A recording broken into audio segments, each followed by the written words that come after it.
Supply demand ऊपर नीचे होगी तो डॉलर का भाव ऊपर नीचे होगा। So that happens. अब जैसे कि डॉलर और युआन के बीच आप सोचिए, $1 की वैल्यू हो 5 युआन, उसके बाद ऐसा हो जाए कि $1 की वैल्यू 7 युआन हो जाए, किसी कारण से सप्लाई डिमांड ऐसा हो गया कि डॉलर का सप्लाई कम है, युआन का ज़्यादा है, तो डॉलर महंगा हो जाएगा। आप ऐसा सोचो कि पहले 5 युआन दे के $1 खरीद सकते थे, अभी 7 युआन दो तब $1 मिलता है, तो डॉलर महंगा हो गया, स्ट्रांग हो गया। So correct term is dollar strong हो गया। अब वो स्ट्रांग हो गया तो सामने जो है वो वीक हो जाएगा, तो अच्छा युआन करेंसी वीक हो गई। अगर ऐसा होता है तो चाइना दुखी नहीं होगा, China will be very happy कि देखो हमारी युआन करेंसी तो और वीक हो गई, तो हमारे एक्सपोर्टर्स को मजा आ जाएगा। अब कैसे मजा आ जाएगा? मान लीजिए एक अमेरिकन ने यह सोचा है कि मुझे 500 ग्राम चाय इंपोर्ट करनी है, इंडिया से मैं इंपोर्ट करूं, मान लो $1 का 80 रुपीज़ है और उसमें 500 ग्राम चाय मिलती है, और चीन में $1 का 5 युआन है और उससे 500 ग्राम चाय मिलती है। सपोज दिस इज सिचुएशन 1 कि दोनों ही देश से 500 ग्राम चाय आप खरीद सकते हैं, and you are an American person. अब क्या हुआ कि युआन तो वीक हो गया, कि जो पहले डॉलर में 5 उसकी जगह आप 7 युआन दो तब आपको $1 मिलता है।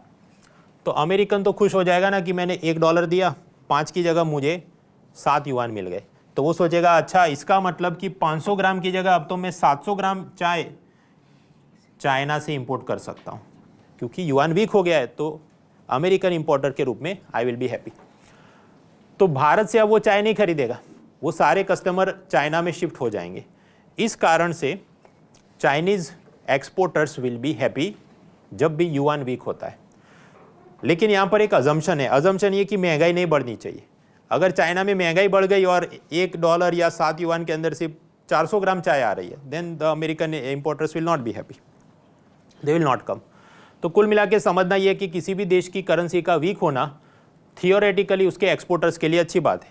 आप कहते तो भाई भारत की ये करेंसी 80 से लेके 86 हो गए थे तो बहुत वीक हो गया, तो घी दूध की नदियाँ क्यों नहीं बह रही है? क्योंकि सामने प्रोडक्ट की क्वालिटी भी होनी चाहिए, महंगाई भी स्टेबल होनी चाहिए, तभी फॉरेनर्स उसको खरीदेंगे।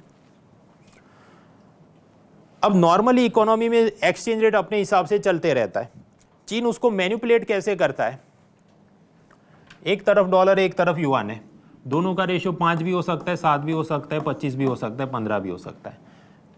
नॉर्मली मार्केट ये तय करे, चीन ये करता है कि देखो मैं ज़रूरत से ज़्यादा युआन प्रिंट करते रहूँ ताकि इसका सप्लाई बढ़ जाए, और सामने डॉलर्स जितने चाइना के मार्केट में आएगा मैं उसको बाय करते रहूँगा, मतलब चाइना की सेंट्रल बैंक, ताकि उसकी शॉर्टेज बनी रहे, मैं उसको अपने फॉरेक्स रिजर्व में छुपा के रखूँगा।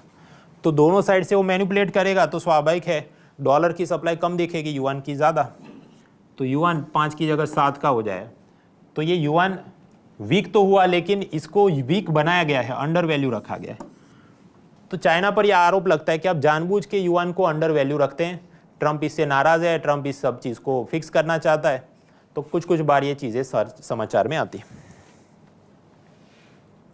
आप कहते तो फिर भारत ने भी इस तरह अपनी करेंसी को रुपया दे दनादन छाप दो, कमज़ोर कर दो, 100 रुपये का $1 करवा दो, तो हमारे एक्सपोर्टर को मज़ा होगा। पर आप समझो वो तो इंपोर्ट भी तो परेशान करेगा हमें। अगर इंडिया की करेंसी हमने वीक करा दी कि $1 जो भी 80 की जगह 100 का कर दिया, हमने खुद से मैनिपुलेट कर करके, तो बाहर से जब क्रूड ऑयल, फर्टिलाइजर, मेडिसिन सब मंगाएंगे तो ये हमको महंगा पड़ेगा। So this is not good for our economy. तो 60 की जगह 80 रुपीज़ में $1 मिले तो हम कहें रुपया वीक हो गया, डॉलर स्ट्रांग हो गया। अब इससे रुपया वीक होना, तो जैसे चाइना के लिए युआन वीक होना अच्छी बात थी, तो यहाँ पर रुपया वीक होना भारत के एक्सपोर्टर्स के लिए अच्छी बात है। तो वाघ बकरी चाय के मालिक कहें हैप्पी इमोजी, रुपया वीक हो गया, डॉलर स्ट्रांग हो गया। लेकिन आप इंडिया के एक स्टूडेंट हैं, आपको लैपटॉप खरीदना है, लैपटॉप बाहर से आ रहा है, तो अब लैपटॉप महंगा हो जाएगा क्योंकि रुपया वीक हो गया, तो आप लैपटॉप नहीं खरीदेंगे। तो भारत का जो इंपोर्टर है, जो लैपटॉप इंपोर्ट करता है, उसका क्लाइंट चले गए, तो Indian importers will be unhappy in the same situation. बस मैट्रिक्स में इतना ही याद रखना है कि रुपया वीक होगा तो इंडियन एक्सपोर्टर हैप्पी होगा और इंडियन इंपोर्टर नाराज़ होगा। स्लाइड की उस साइड वाला अपने आप बन जाएगा फिर मिरर इमेज, कि अगर रुपया स्ट्रांग हो गया कि $1 40 की 60 की जगह 40 रुपीज़ में आपको $1 मिलेगा, तो अमेरिकन बिजनेसमैन के पॉइंट ऑफ व्यू से सोचो, उसे भारत में से तो चाय तो कम ही खरीद, 500 नहीं तो 100 ग्राम ही देगा अभी, क्योंकि रुपया स्ट्रांग हो गया है। तो इंडिया से चाइनीज है वो इथियोपिया केन्या से खरीदेगा, तो इंडिया का एक्सपोर्टर नाराज़ हो जाएगा, मेरा कस्टमर चला गया। And at the same time India का इंपोर्टर खुश हो जाएगा कि मैं बाहर से जब भी मंगवाता हूँ लैपटॉप तो मुझे तो सस्ता पड़ रहा है क्योंकि 60 नहीं 40 के रेट पे एक्सचेंज हो रहा है। बस तो ख़त्म, बात में कुछ दम है नहीं। अब इसका क्या अंजाम होगा वगैरह के बहुत सारे परम्यूटेशन कॉम्बिनेशन में एमसीक्यू बनते हैं। आपको थियरी में ये क्लैरिटी हो तो you can easily solve all of them.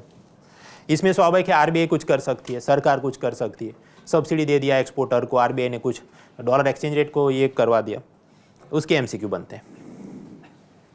Currency exchange rate कौन तय करता है? यूएसए के अंदर उनकी central bank US federal reserve ने कहा हम तो आंख पे पट्टी बांध देंगे, मार्केट को डिसाइड करने देंगे जो करना है डॉलर का, तो उसे हम कहते हैं फ्लोटिंग या फ्लेक्सिबल एक्सचेंज रेट।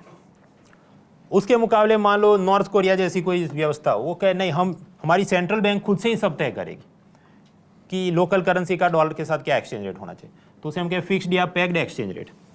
भारत स्वाभाविक है जैसा मिक्स्ड इकोनॉमी है, इधर भी मिक्स ही है कि नॉर्मली हम मार्केट को अलाउ करते हैं, लेकिन बहुत फिर मार्केट ऊपर नीचे कर दे चीज़ों को तो आरबीआई उसको सेटल करने की कोशिश करती है। तो इसलिए हमारा जो एक्सचेंज रेट सिस्टम है वो क्या है? Managed float exchange rate. Manage float exchange rate, manage float में वो क्या करेगा कि समझो डॉलर 60 की जगह 75 की जगह 83 रुपये का हो गया, तो ये हमारे लिए अच्छी बात नहीं होगी क्योंकि बाहर से ऑयल मंगाएंगे तो बहुत महंगा पड़ता है। तो उस वक्त आरबीआई क्या करे, उसकी तिजोरी में फॉरेक्स रिजर्व मतलब पैसा पड़ा है डॉलर्स, तो प्याज महंगे हो जाते, सरकार पे सब लोग थू थू करते, सरकार क्या प्याज बेचना चालू करती कहीं से मंगवा के। तो इधर आरबीआई क्या करेगा, अपने फॉरेक्स रिजर्व से डॉलर बेचना शुरू करेगा वेस्टर्न यूनियन और बाकी फॉरेक्स डीलर को, ताकि उसका डॉलर का सप्लाई बढ़ जाए तो प्याज की तरह डॉलर भी सस्ता हो जाए। Then what will happen, it will come back to the normal rate. तो मैनेज फ्लोट रिजिम में आरबीआई की ये भूमिका होती है, it will intervene at the time of extreme volatility. नए जो गवर्नर आए वो ये सब नहीं करते कि भाई ये करूंगा तो तिजोरी खाली हो जाए, तो रोज का है डोनाल्ड ट्रंप के चलते, so he doesn't bother about this. बाकी कल रात यानी 17 तारीख से मेरा इकोनॉमी का लेटेस्ट कोर्स शुरू हो चुका है। गुरु शुक्र शनि रवि रात को 9 बजे क्लासेस होती हैं, प्रीलिम मेंस दोनों की तैयारी, पावर पॉइंट हैंडआउट और वीकली मॉक टेस्ट के साथ। और अनअकैडमी के अंदर ये ऐसा सब्सक्रिप्शन है कि ना केवल इकोनॉमी, हिस्ट्री, ज्योग्राफी आदि प्रीलिम और मेंस के सारे जीएस के सब्जेक्ट और सी सेट भी आपको पढ़ाया जाता है केवल एक सब्सक्रिप्शन में, और इसके अंदर मॉक टेस्ट, डाउट रेजोल्यूशन और आंसर राइटिंग भी शामिल है। और ये सब कुछ अवेलेबल है at an affordable price of 17,999 using the discount code mrunal.org। लेकिन ये ऑफर जल्दी खत्म होने वाला है, तो देर ना करें, आज ही जुड़े Unacademy, let's crack it. Unacademy. Let's crack it.